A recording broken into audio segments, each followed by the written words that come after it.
Welcome, everybody, to another episode of the Dental Boardroom Podcast. This episode today relates to a subject around the dental practice valuation. So I'm also going to include this on my dental practice sale podcast as well.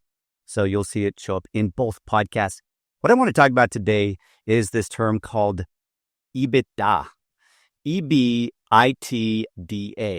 The reason why I bring this up is even though it might sound like a cryptic Egyptian term, it actually stands for something very important in business in general, at all levels, small and big, but also and especially here in the dental space. As you know, DSOs have been on the prowl for a good decade or more, looking to consolidate or roll up dental practices. Now, I'm not going to go into all the reasons why dental practices are consolidating right now, but this is a term that I've had many clients ask me about over the past 10 years. Wes, what is my EBITDA? And so I will usually go through their P&L and I will come back and I will give them an explanation of what is their EBITDA. Now, whether or not you're selling, I do think that you should understand what this term means. And that's because you're a business owner. Now, there may be some associates listening out there as well. I do think this would be valuable for you as well. Just getting educated on the business side of dentistry, which is really what I'm aiming to do here on the Dental Boardroom Podcast and the Dental Practice Sale Podcast, is I just want you to become first as effective CEOs or business managers of your dental practice, because it is a business. Yes, it's a practice, but it is a business with all the features of a standard, typical business. You've got a tax ID. You've got payroll. Most of you have debt. You've got financial reporting. You've got taxes. You have benefits and a retirement plan. You have budgets. You have a bank account for your business. You have payroll. You have all of these components that make up a business. I mean, if you really think about it, Amazon, Apple, ExxonMobil, doesn't matter, Ford, they all have a lot of the same elements of a business as you have. Payroll being a huge one, for example, marketing being another one, accounting and finance costs, legal costs being others, and you don't have inventory. Thank the heavens for that, because inventory is a complicated aspect to accounting and business finance. But most of you are not selling product, you're selling a service. Now, therefore, as a business owner, all you CEOs of your dental practice, I do think you need to understand what this term is. Whether or not you sell to a DSO, and I'm playing agnostic on that, that is your decision. I've done a lot of podcasts trying to educate you on what it means to sell to a DSO, the advantages and disadvantages of doing that, and ultimately you choose whether or not that is a good decision. Now at PracticeCFO, we are really focused on the private practice doctor. We believe that a private practice doctor, even today when competition is extremely high and insurance companies are reimbursing an inadequate amount, it feels like, relative to the cost, and especially the increased cost in your dental practice, I still believe, and not only do I believe, I see it firsthand, dentists making incredible amounts of profit in their well-run dental practice. And I've also seen the opposite too, working really hard, but just not taking home enough to justify all of the stress and the labor of running a dental practice. A lot of it comes to how well we're managing that as a business, as a leader, as a manager, as a communicator, as a culture creator, as a process creator. All of those things that make up great businesses, they all apply to a dental office. They apply here at PracticeCFO with my team. I go through these same things. There are common aspects to every business. Well, every business can be valued. Most businesses that have cash flow to them, a positive cash flow, are going to have a value, meaning that it could potentially sell. Or in the case of a dental practice, virtually in every case, you can sell a dental practice just like you can sell a home. Now, the valuations of the dental practices are very unique to the dental industry, and every industry has valuations, and the valuations really can be nuanced to that industry. For example, a dental practice is going to have a different valuation than a CPA practice. And within dental, An orthodontic practice is probably going to have a different type or calculation of evaluation than, say, an oral surgery practice. Are you looking to buy or sell a dental practice? If you're a seller, how do you find a strong list of potential buyers? There's no MLS or Zillow for dental practice sales. In such a fragmented market, many dentists selling their practice feel discouraged. That's why I built PracticeOrbit.com. PracticeOrbit is modernizing how dental practices are bought and sold. It's a platform technology. Y'all know them: Zillow, Airbnb, Uber, and OpenTable, just to name a few. These technologies do two things. First, they help match buyers and sellers by centralizing the marketplace. Second, once the match between buyer and seller is made, these technologies help them navigate the sale to a successful close. Here are a few of the features inside of PracticeOrbit. Users can determine a reasonable sale price for a practice in just minutes. All they need is the most recent business tax return. Practice owners can use the directory to find important service providers like practice brokers, attorneys, accountants, and bankers. Practice owners and their brokers can invite those service providers into the platform, so all parties are coordinating the sale together. Practice owners will have a beautiful digital listing of their practice, like a home on Redfin. And importantly, the listing will be anonymous, and personal information like your address, name, and pictures are only released after an NDA is signed and approved by you or your broker. Practice buyers can create saved searches to be auto-notified when new listings come on the platform that fit their desired specialty and location. And hey, dental practice brokers, you can list all your practices on the site for free. By doing so, you'll get access to PracticeOrbit's large pool of buyers, all of whom have created profiles and saved searches to be auto-notified when new listings come for sale. You can use the platform to introduce your listings to a targeted set of buyers. Additionally, and optionally, you can use the platform tools such as a built-in NDA, a customizable LOI, and a workflow tool to navigate the sale from LOI to closing. In fact, you can manage all your listings on the system from listing the practice to NDA to LOI and finally to closing the deal. Create your free account today at www.practiceorbit.com. Now, I'm not going to get into nuances between the practice types. I'm just going to focus on something that all of them ultimately are trying to uncover as they look at the numbers. They're trying to sort of unearth this number called EBITDA. And if you're selling to a private buyer, say a young associate out of dental school, a few years, is going to buy your practice, they're typically not looking at this term EBITDA. But even then, it still applies in many ways in understanding what the value of your practice is. Now, if you've been listening to me on this podcast, you know that I will talk often about the mentality of staging your practice for a sale, not because I'm actually trying to get you to sell, but I promise you that if you treat your practice as if you are going to sell in the next 12 to 18 months, you will be a better business manager because it makes you start to dig in and look at the details of your numbers. And as soon as you start to look at the details of your numbers, you start to understand where your practice needs attention from you as the CEO of this practice. For example, is your labor cost in alignment with your collections? If not, within your labor cost, what's the problem? Is it hygiene pay? Is it an unproductive hygiene? Is it too many administrative staff at the front desk? What is it? Or is it simply, we are not getting enough collection out of your team?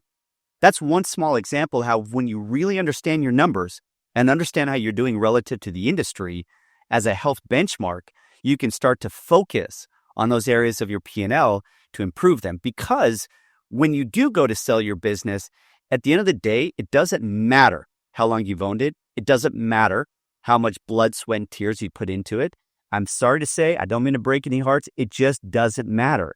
It doesn't matter how shiny and glossy it is. It just doesn't matter. What matters is cash flow. Cash flow is what drives the valuation of a dental practice. Cash is king. If I'm a buyer and I buy your dental practice, I'm going to have to come out of pocket money or most likely get investor money, or I'm going to have to get traditional financing through a bank. That's called debt financing. If I get money from an investor, that's called equity financing. or there's just personal financing. Really, there's one of those three: personal financing out of my pocket, debt financing from a traditional bank, which is how generally a private practice a buyer buys the dental practice. That's how it's historically been done. But lately, especially with DSOs, you have these private equity companies where there's a lot of money slushing out there looking for a home in the space of the private markets, and that's called equity funding. And in every case, ultimately, the buyer wants to know, simply put, if I buy the practice, what am I going to take home cash-wise? Now, if you're a dentist, you want to calculate, what am I going to take home before paying myself? If you're not a dentist, you want to calculate, what am I going to take home after paying a dentist as an employee? Now, I would never do this, and I am not a dentist. But if I were to buy a dental practice, I'm clearly not a dentist. So I'm going to have to pay an associate as an employee or 1099, probably an employee of the practice, to do the clinical production. And if I'm doing that, I want to know, after paying my full overhead of labor, labs, supplies, facility, marketing, and admin. Those are the 6 categories on a P&L. After I pay that, and then after I pay an associate, which theoretically is inside of the labor category, what is left? What's left? What cash at the end of the month is left? Add up for all 12 months for the year, what cash is left for the year? So that ultimately, sort of conceptually, is what EBITDA is. I just call it your cash flow profit, which distinguishes it from your financial statement profit. If you look at your P&L, your profit and loss, that your accountant, bookkeeper, or CPA gives you, if you look at that number, the very bottom of it, it's going to give you a net income. Now, the only value of the number at the bottom of your P&L, the only value out of that is because ultimately that's what flows on your that's the profit of your corporation, and that's what flows out on your K1, assuming you're an S corp, which most of you are or should be. Unless you're a partnership, then you're a 1065. But same thing, partnership or S corp, doesn't matter.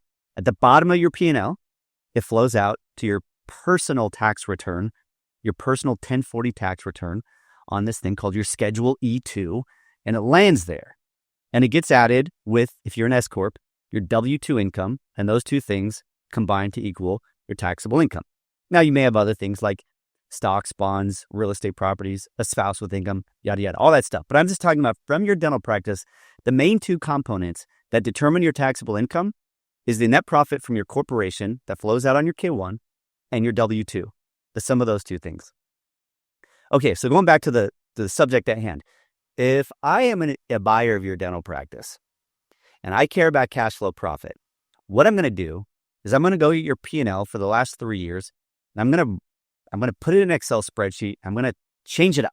I'm going to reformat it and sift out a bunch of stuff and add a few things to ultimately determine a projection of what I'm going to take home as my ROI, my return on investment.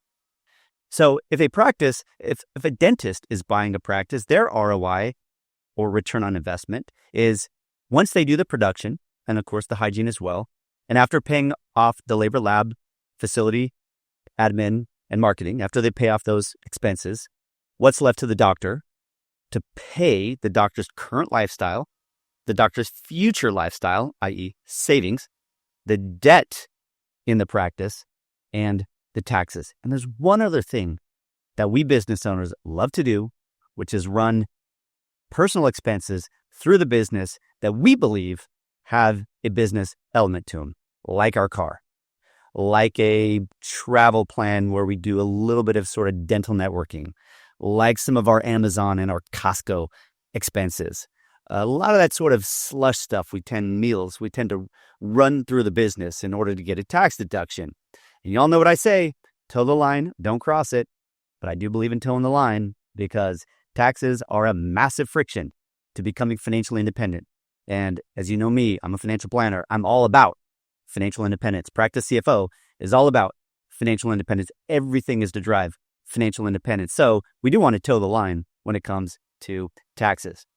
All right, so let's explain this EBITDA term a little bit since it's clearly important, especially in the institutional space of dental practice ownership. Institutional meaning DSOs, or what sometimes I'll hear is DPOs, dental partnership organizations.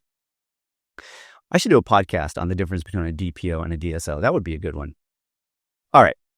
Sorry, I get distracted sometimes on ideas. I love doing podcasts. I'll always look for great ideas. By the way, please email me if you have some really good ideas or things you would love to learn about on the business side of dentistry. You can reach out to Wes at PracticeCFO.com. All right, what does EBITDA stand for? EBITDA stands for earnings before interest, taxes, depreciation, and amortization. So E, B as in boy, I, T as in Tom, D as in dog, and A. EBITDA. EBITDA. EBITDA. Say it. Say it for me, people. EBITDA. EBITDA. EBITDA stands for what? Earnings before the following. Earnings before interest, taxes, depreciation, and amortization. Let's go through these a little bit. All right, so you have earnings out of your business. Earnings is not revenue. Let's not confuse those two things. Revenue is top line. Revenue is your collections. Earnings is after you pay for your core operating expenses. Your labor, that's operating. Your labs and supplies, that's operating. Your facilities, that's operating. Your marketing, that's operating. And your administrative expenses like accounting, merchant processing, utilities, phone bill, uniforms, yada, yada. That's all administrative expenses. Then you have these things that are non-operating, which means they don't relate to the ongoing day-to-day operations of your business. Interest is one of them. EBITDA. Interest. Why is that not operating? Because interest has nothing to do with running the day-to-day of your practice, of your operations. Interest is simply how you acquire things in your business. Now, you could say, well, if I take out a loan to buy an x-ray machine, of course that affects the nature of my business. Well, that is true. But if you go to sell your practice, guess what? That loan is not being assumed by the buyer. You are keeping that loan and you've got to take the proceeds and pay that off. Debt is what's called a financing activity, not an operations activity. It is a financing activity. That is different. Let's go on to the next one. Taxes. Earnings before interest, taxes. Taxes, obviously, is not an operating activity. Taxes is simply what you pay for having a business and living in the great US of A. Taxes. And there's various types of taxes. Taxes, since they don't relate to your operating processes, taxes should not be included when calculating the cash flow profit of the business. Let's go on to the next one. Depreciation. What is depreciation? Depreciation is when you buy, how do I say this in a way that's very easy to understand? When you buy, in accounting, we call it a capital asset. When you buy an asset, which is simply something that you essentially could resell.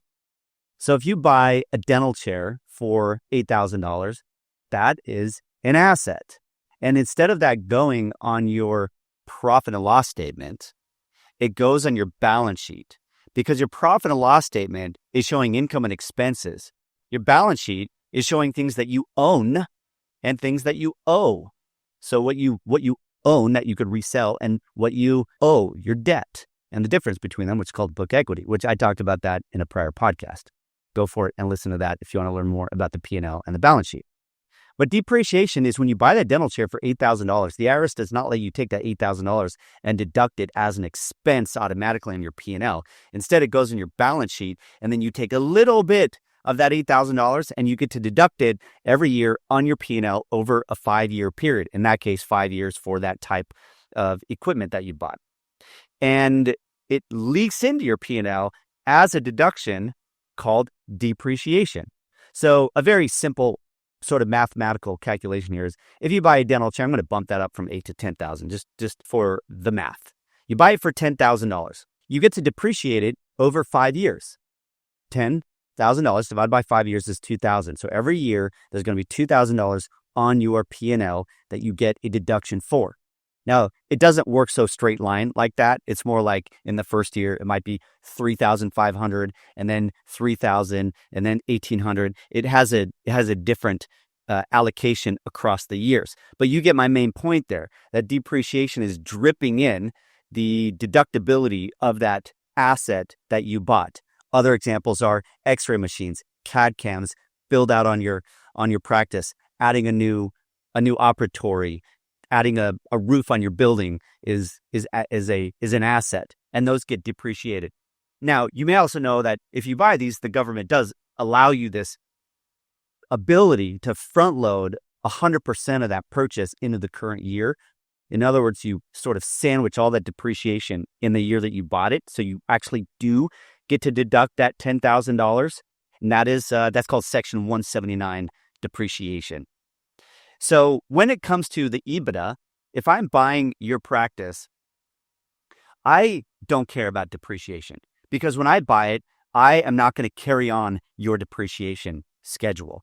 And I'm going to have my own new schedule that when I buy your practice, I will get to deduct the equipment that I buy over a new 5-year period. That's under my depreciation timeline.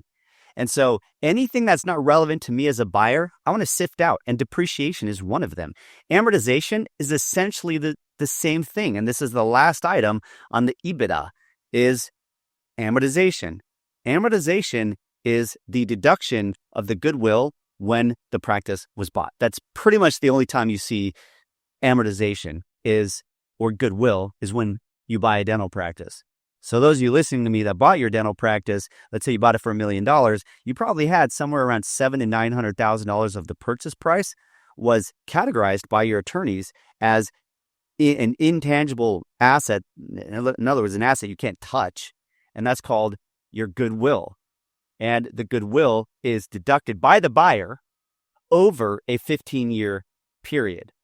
And so amortization has nothing to do with the ongoing operations and cash flow profit of the business. This is you as a buyer simply getting a deduction little by little over a 15-year period for having bought the practice. Now, if I buy the practice from you, I'm going to have my own amortization schedule that starts back over based on the amount of goodwill that was in my legal agreement for buying the practice. So to summarize, EBITDA, earnings before a few items that don't relate to the operations of the business. They are earnings before interest, taxes, depreciation, and amortization. And for those of you watching on YouTube, I am sharing my screen currently and with a PowerPoint, and you can see this here at the very top. Do you ever feel lost in your practice finances? And how about your personal finances? Ever wonder where your hard-earned money goes and why you're not seeing the financial progress you worked so hard for? If so, listen up. As a dental CPA and financial planner, I've created our company, PracticeCFO, just for you. With almost 2 decades of experience, PracticeCFO integrates great CPA services like accounting and tax with customized financial planning, both business and personal. Think of it this way. Our dental-focused CPA services give us the X-rays we need to clinically plan your global finances and be effective financial planners.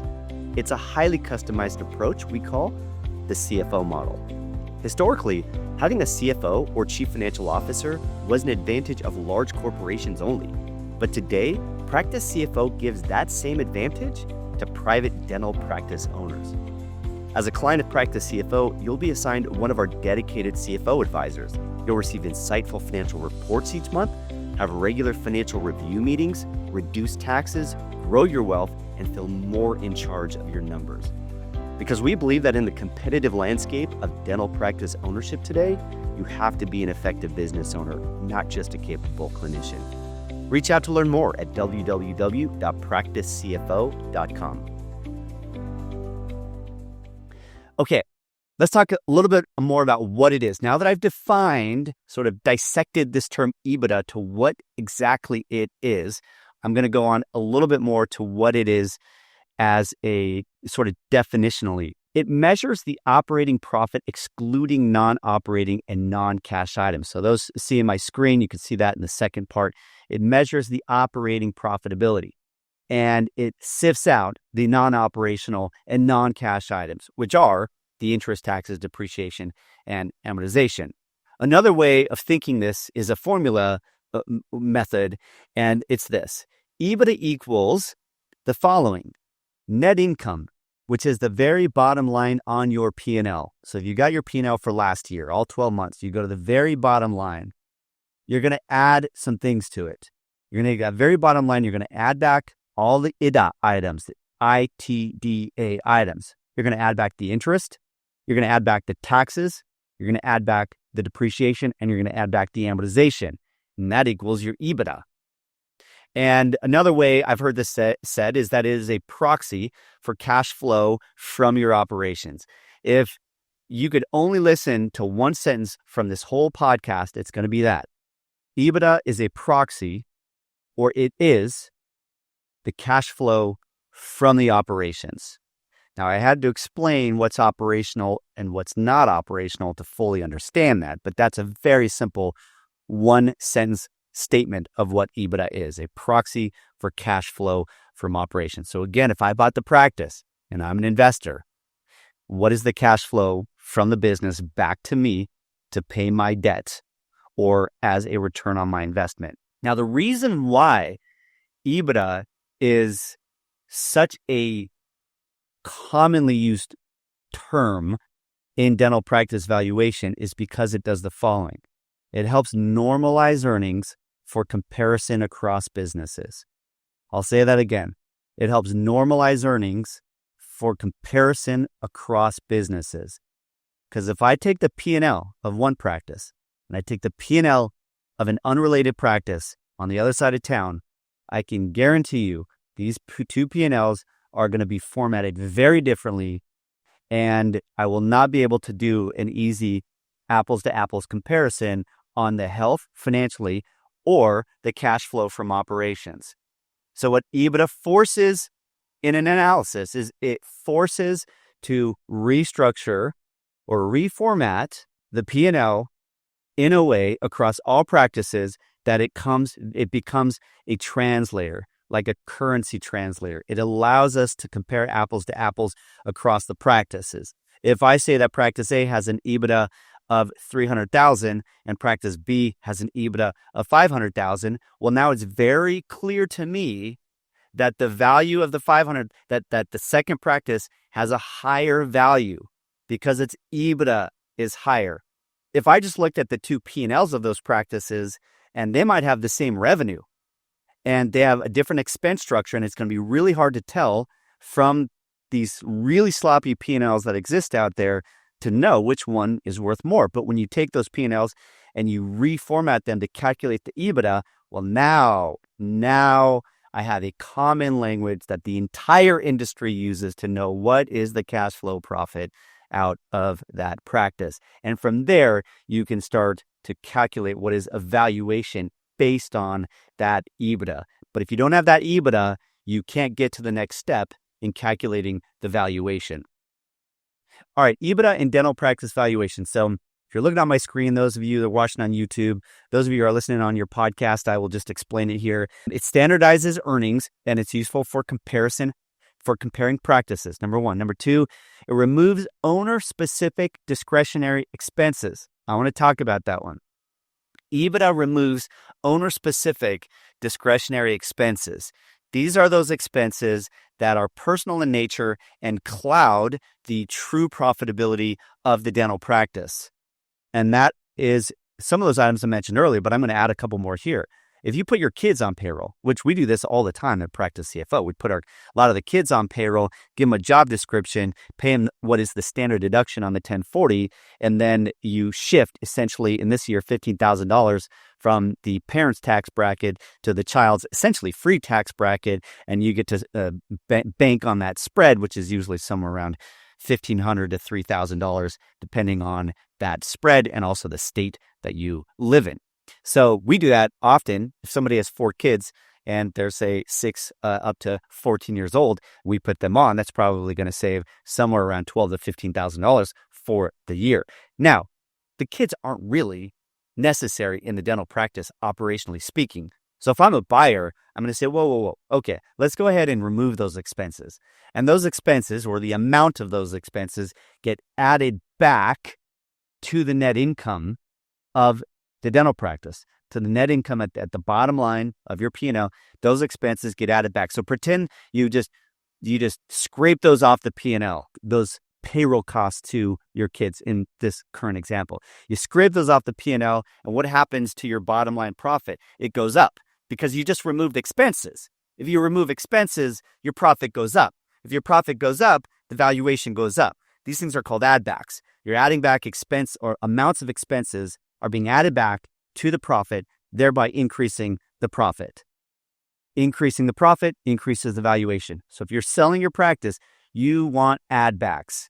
You want to find every expense that isn't a true business operation, and you want to pull it out and say, hey, buyer, this is not a true business expense. You're not going to have to pay this when you buy my practice.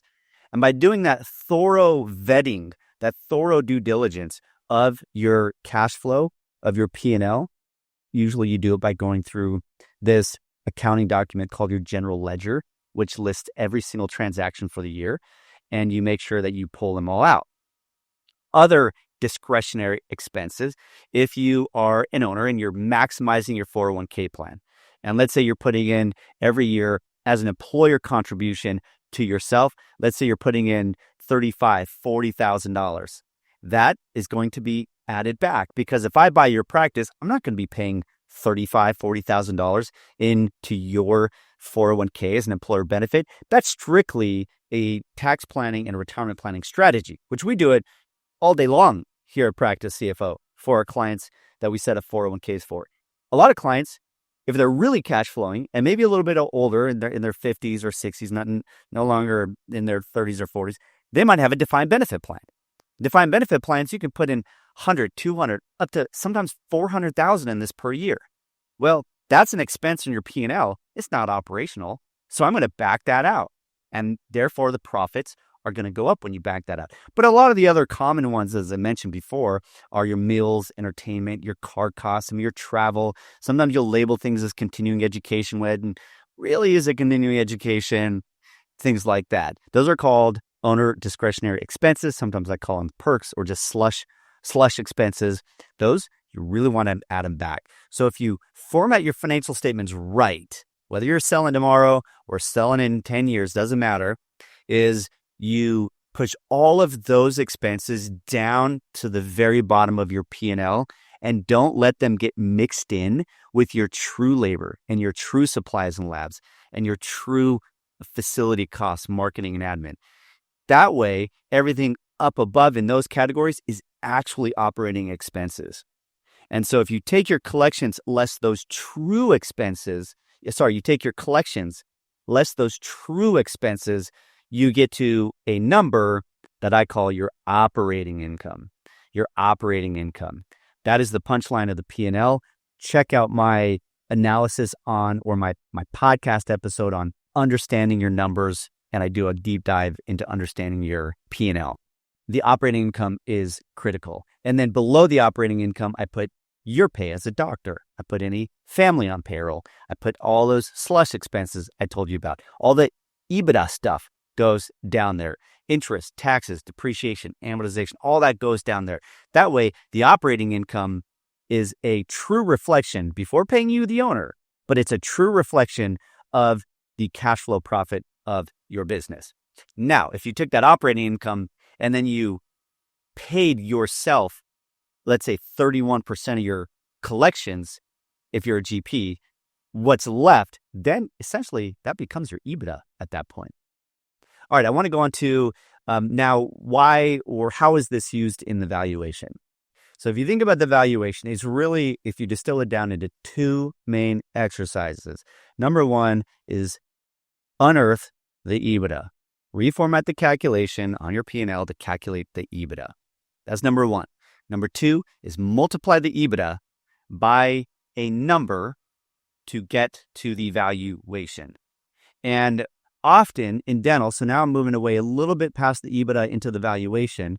taking that EBITDA, multiplying it by a standard number gets you the valuation. What is that standard number in dental practices?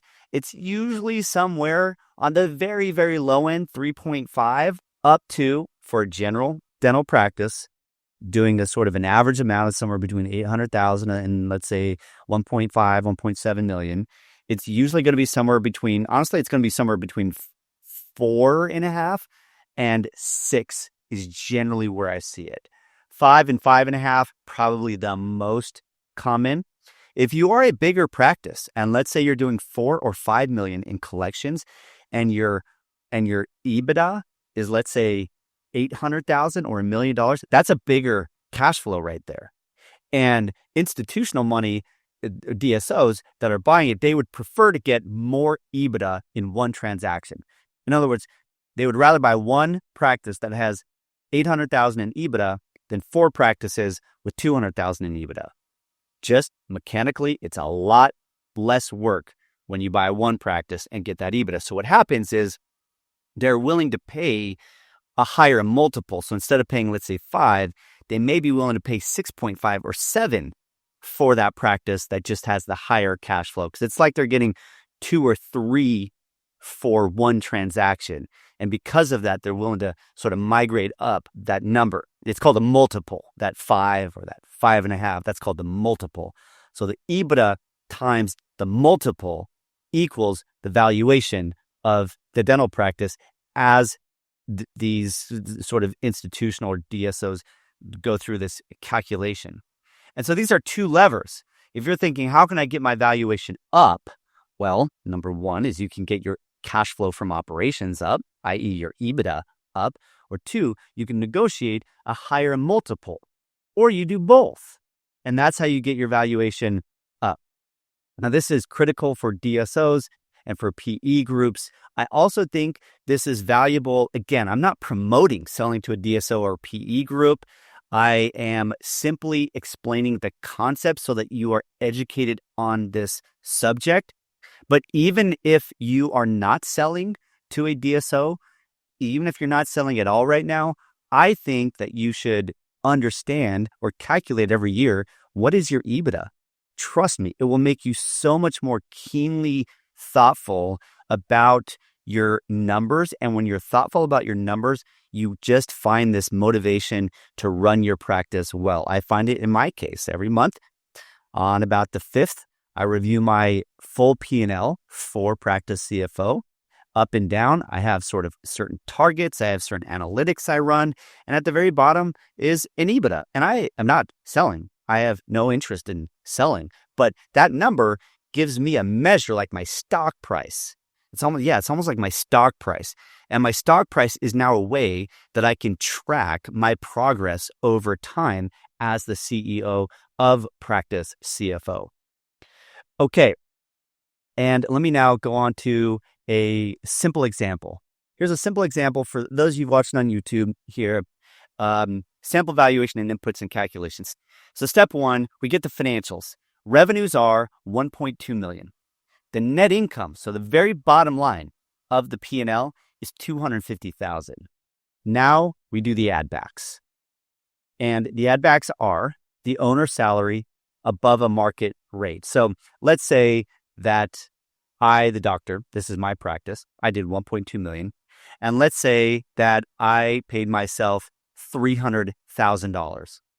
However, if I sold and I hired an associate to replace my production, if you run the math, let's say that equals 200,000. You pay them 30% of their production. Let's say that ends up being $200,000. So I was paying myself $300,000, but really my replacement would be $200,000. So I get to add back $100,000 spread. So that's called the owner's salary above a market rate. And a lot of times you'll do that because you're trying to max, say, a 401k or a defined benefit plan. And so you jack your own W-2 as the business owner way up to allow you to fund more into those. That's the main reason, and pretty much the only reason you're going to want to really have a high W-2 as a business owner. Okay, the next add back I have on the screen is your personal travel. That's 10,000. Let's add that back. And then let's add back the EBITDA stuff. Depreciation, 20,000. Amortization, 5,000. Interest expense, 15,000. Taxes, $30,000. Now, I don't have it here, but there might be other stuff, Costco, Amazon stuff I buy for my house, car stuff, some other items like kids on payroll. If that were the case, I would be adding that back here as well. In this simple example, I'm leaving those out. So now, if my net income was $250,000, and then I add back all of those items, it ends up being that my true EBITDA is $430,000. Now that's a big difference. That's also that was that like 80% increase from net income. This is why the add backs are so critical. The EBITDA stuff is so critical because you can get your cash flow from profits way up there. And the higher it is, the better the valuation. So the adjusted EBITDA here is $430,000. Now, let's say we take a multiple here. This is a fairly conservative multiple, but we take that multiple of $430,000 and we multiply it by that multiple of 4.5, and that is $1.935 million. So the practice doing $1.2 million is valued at $1.935 million. Now that feels a little flush to me, meaning a little bit high, since I've seen a lot of DSO sales. In a private practice, this practice would probably sell for closer to maybe $1 million, maybe 1.1, a bit of a stretch there, but maybe. Rarely does it get up to 100% of collections. On rare occasions, it might if the overhead is really low. But so then you're going to ask me, well, why would the EBITDA derive essentially a 1.9 million valuation and a private practice 1.1? Well, here's why. If you were to sell to a private practice for 1.1 million, a private buyer, I should say, it's because you essentially can walk away tomorrow. Buyer gets a loan, the bank finances it, they give you your 1.1 million, you keep the cash in your checking account, and you're done. You may stay back and work and be paid as an associate of the buyer. That's fine, but that's irrelevant to the conversation here. If you sell to a DSO, what they're probably going to do is pay you $1 million down, and then they're going to say the remaining $900,000 is contingent upon a few things. It's contingent upon you maintaining your collections over the next 2 years. It's contingent upon you staying for at least 3 to 5 years. It's contingent upon no liabilities emerging after the sale that we did not know about. And it's contingent upon various things. And if those things are sort of met, then the rest of that payout of $900,000 will come usually over a 1 to 2 year period. So that's the catch. The DSOs will pay you more, but there are more strings attached. And a lot of times, those strings may not be worth the extra amount. But that's a personal decision. And you know what? Every DSO is a little bit different. Their culture is different. The systems are different. How much they make you change your practice operationally is different. Some make you change your practice management software.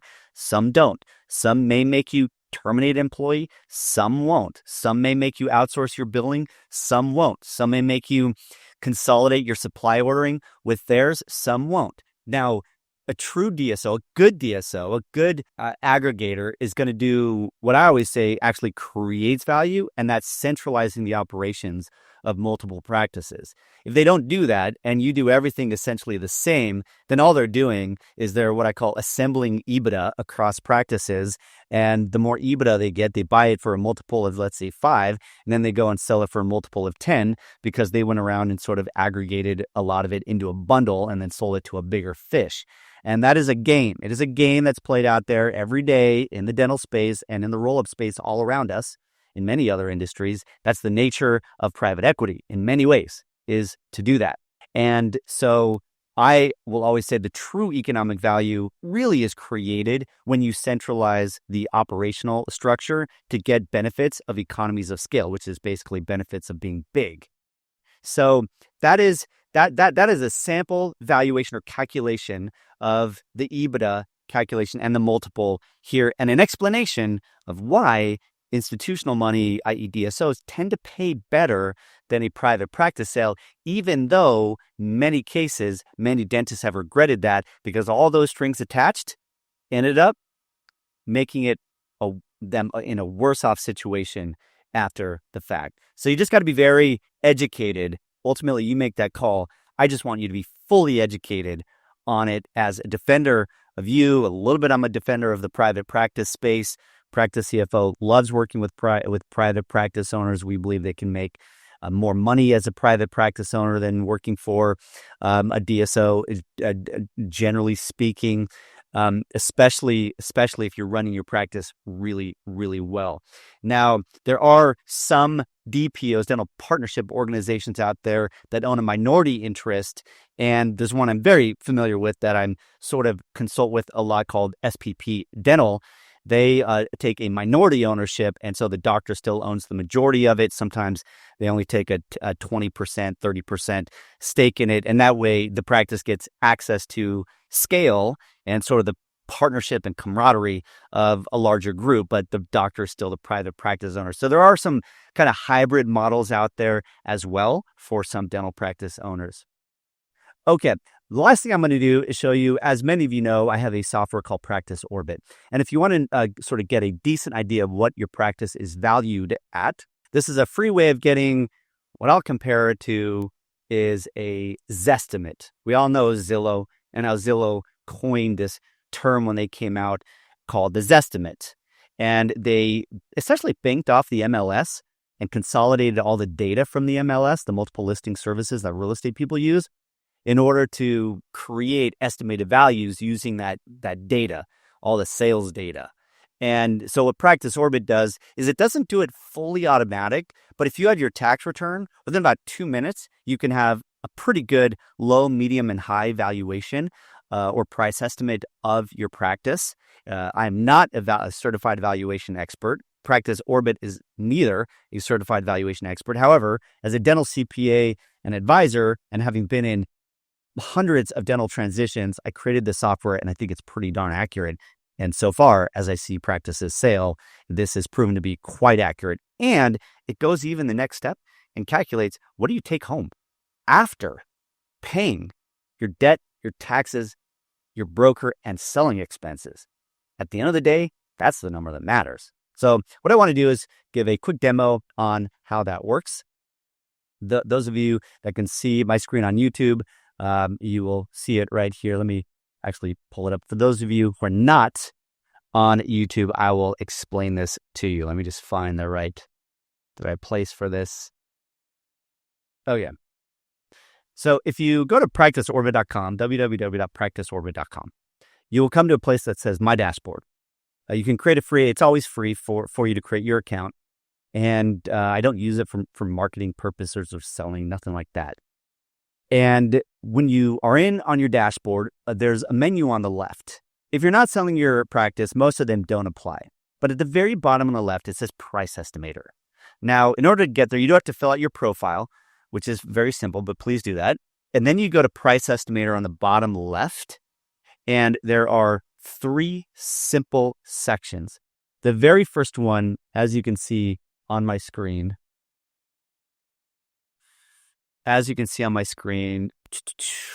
okay, annual collections is very easy. Just take what were your annual collections last year or over the past rolling 12 months. So if you're in July, go ahead and take from July of the prior year to June that you just finished and use the rolling 12 months. The most recent 12 months is always the most valuable or relevant financial information when valuing a dental practice. But if you want to be simple about it, just to get a ballpark, just get your P&L from last year, or go into your practice management software and pull up a collections report for last year and put it in. Now, ideally, I would use your P&L because that reconciles to the bank, and ultimately, it's what hits the bank checking account as collections. That is what a buyer is going to rely on. So I'm going to go ahead and put in here 1.5 million. So 1.5 million, and then you choose what type of dentist you are: endodontist, general dentist, oral surgeon, etc. And the reason why I do that in the system is because there are different multiples based on the specialty. And wherever there is more recurring, predictable income, that's going to have a higher multiple.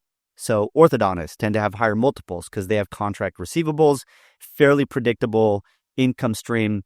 A general dentist has hygiene recall, so more predictable. Endodontist and oral surgeons generally a little bit less predictable, so those tend to have a slightly smaller multiple, still selling very well. And so choose your specialty. I'm gonna put in here general dentist, and I'm gonna click this little arrow for the next portion. Put in your state. I'm gonna go ahead and put in California, and then choose what type of business you are from a tax standpoint. Are you a C corp? Are you a sole proprietor? Or are you a partnership? So most of you are going to be S corp. So I'm going to click on that, and in this blue box down here, you can click on the 1120S, which is the tax return for the S corp. If you click on that, you can see it will open up the page, the only page really that you need when you're doing this. It's very easy. And then you see on this tax return on this one page, all these boxes on the right, box 1, 2, 3, 4, etc. That's what you're going to need in order to do this. If you are a partnership, you click partnership and then click on the 1065, which is the tax return for a partnership, and it will show you the page that you want there. So I'm going to go back to S Corp, and then I'm going to scroll down, and it's going to ask you to fill in 6 boxes from that tax return. In this case, box 7. So I'm going to use an imaginary tax return, and box 7 says owner compensation, and the owner compensation is $200,000. That's the owner's W-2 that they paid themselves through payroll. The interest, I'm going to get into a little bit of this EBITDA stuff. So the interest, remember EBITDA? The interest, let's say the interest on my debt was $12,000 for the year. Then I get into depreciation, again, in the EBITDA stuff. Depreciation for the year, let's say my depreciation was $20,000. Pension expense, that's the 401k. Let's say that the employer pension expense that I funded was $50,000. Now, theoretically, what you do is you'd say, okay, of the 50, 40 went to me, the owner, 10 went to the staff, and you would want to put in 40,000 here. So I'm actually going to do that. I'm going to put in 40,000. You can talk to your accountant or what's called your TPA, who does the end of year work on your 401k to see what portion went to you and what portion went to your staff. On the amortization, this is one area where usually you have to go to a supporting schedule to the box 19. And it will say box 19, usually right next to it, it'll say go to statement 1. You'll just scroll down on your tax return, you'll find statement 1, and then in that list, you go down to the amortization and you put in what that is. Now, if you've owned your practice for more than 15 years, your amortization is going to be 0. And so I'm going to put 0 here. Let's say I've owned my practice for more than 15 years. Otherwise, put whatever is in your tax return that says amortization. And then let's say the net income on my tax return was $150,000 on box 21. Now, the last thing you got to do in this section is answer this simple question. How aggressive were you during this year in running the following types of expenses through the practice for tax purposes? Things like your personal Amazon and Costco, automobile, food, travel, phone, entertainment, etc. And you got 3 simple options. I ran a lot through the practice, I ran some through the practice, and I ran very little through the practice.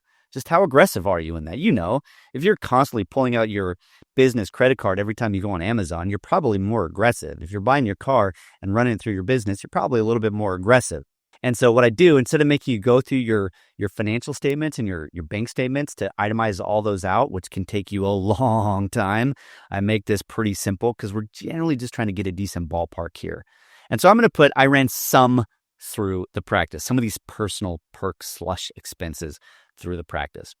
Now, before I click this update button to calculate the valuation, in order to know what my net proceeds are, I'm asking you to enter in what is your practice debt. Now, exclude your auto debt because that's kind of a personal debt, so remove that.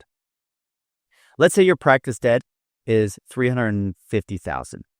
Maybe it's some equipment loan, maybe it's still some of your acquisition loan, but I'm going to say on your balance sheet, you still owe the banks $350,000 for all the items in your practice. Then, if you were to sell and you sell through a broker, and let's say the broker charges you 8%. Now, I can move that up or down. Some brokers charge 10. Some brokers get a little bit closer to 5. I'm going to go ahead and use 8% here, which is, I think, a fairly reasonable number.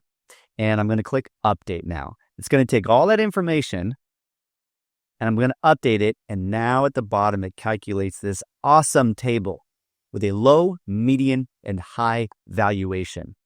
I'm just going to start off with the median here, highlighted in purple. Median estimated value, $1,086,000.